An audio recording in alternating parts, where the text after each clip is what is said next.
On a vu jusqu'à maintenant deux propriétés des fonctions, le domaine et l'image. On va voir maintenant d'autres propriétés des fonctions qui vont nous permettre de caractériser les fonctions. Tout d'abord, on a une propriété qui s'appelle l'ordonnée à l'origine. On sait c'est quoi l'ordonnée. L'ordonnée, ça correspond à l'axe dy. Donc, l'ordonnée à l'origine, c'est l'endroit, c'est le point d'intersection entre notre fonction et l'axe dy. Donc, c'est ce point-là ici, par exemple, sur notre fonction tracée en rouge. Et pour la trouver, ce qu'on va faire, on va remplacer dans notre fonction x par 0. Et le résultat de notre fonction qu'on va obtenir, ça va être l'abscisse, ça va être l'ordonnée à l'origine. La propriété inverse de l'ordonnée à l'origine, c'est l'abscisse à l'origine.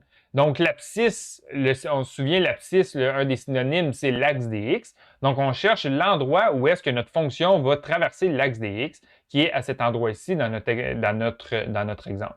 Un des synonymes d'abscisse à l'origine, on appelle ça également un zéro ou la racine d'une fonction. Et ça, comme je viens de dire, c'est le point d'intersection entre la fonction et l'axe des x. Et ça, ce qu'on va trouver, comment on va trouver ce point-là? On cherche l'endroit où est-ce que notre fonction va être égale à 0. Donc, on cherche la valeur de x pour que le résultat de notre fonction soit égal à 0. Et on va ensuite résoudre la variable x ici. Ensuite, une fonction peut être soit positive, soit négative ou nulle. Une fonction positive, c'est l'intervalle à laquelle la fonction va être plus grande que 0. Une fonction négative, ça va être l'intervalle à laquelle notre fonction va être sous 0. Et une fonction nulle, c'est l'intervalle à laquelle notre fonction va être égale à 0. Donc, si le résultat de notre fonction est négatif, ça veut dire qu'on a une fonction négative. Si le résultat de notre fonction est égal à 0, alors la fonction est nulle. Et si c'est plus grand que 0, la fonction est positive. Ensuite, on peut avoir une fonction soit croissante, décroissante ou constante. Une fonction croissante, c'est une fonction dont la valeur de y de la fonction va augmenter si on fait augmenter la valeur de x. Donc, par exemple, ici, j'ai mis un petit schéma qui représente nos trois situations. Une fonction croissante, plus on fait augmenter la valeur de x, plus le résultat de notre fonction va toujours augmenter. Tandis que pour une fonction décroissante, si on fait augmenter la valeur de x, le résultat de y, le résultat de notre fonction, lui, il va diminuer. Et si le résultat de la fonction ne varie pas si on fait varier la variable x, alors on va avoir une fonction qui est constante. Et finalement, pour une fonction, on peut avoir des maximums absolus, des minimums absolus, des maximums locaux ou des minimums locaux. On va voir chacune des situations. Un maximum local, c'est la plus grande valeur que notre fonction possède.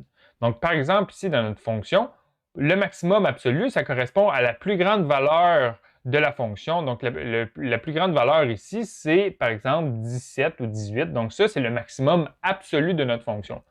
Pour le minimum absolu, c'est la même chose, mais du côté inférieur. Donc, on regarde quelle est la plus petite valeur que notre fonction que notre fonction possède. Donc, le minimum absolu, c'est la plus petite valeur ici, qui est environ y est égal à moins 3. Une fonction peut également posséder un minimum ou un maximum local, qu'on appelle également un maximum relatif. Le meilleur exemple ici qu'on peut avoir, c'est ici. Ici, on a un maximum absolu. Ça veut dire que dans le voisinage,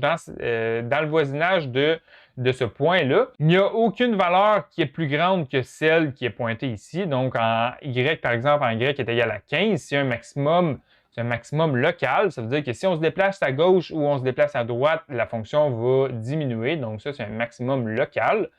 Et on a également ici un minimum local qui est la valeur correspondante au maximum local, mais du côté inférieur. Un synonyme de maximum et de minimum, c'est le mot extrémum. Donc, souvent, dans des problèmes, au lieu de dire trouver les maximums et les minimums, on va poser comme question trouver les extrémums de la fonction. Donc, quand on dit trouver les extrémums, ça veut dire qu'on veut trouver les maximums et les minimums de la fonction. Donc, on va faire à l'instant quelques exercices dans lesquels on va devoir apprendre à utiliser les propriétés des fonctions.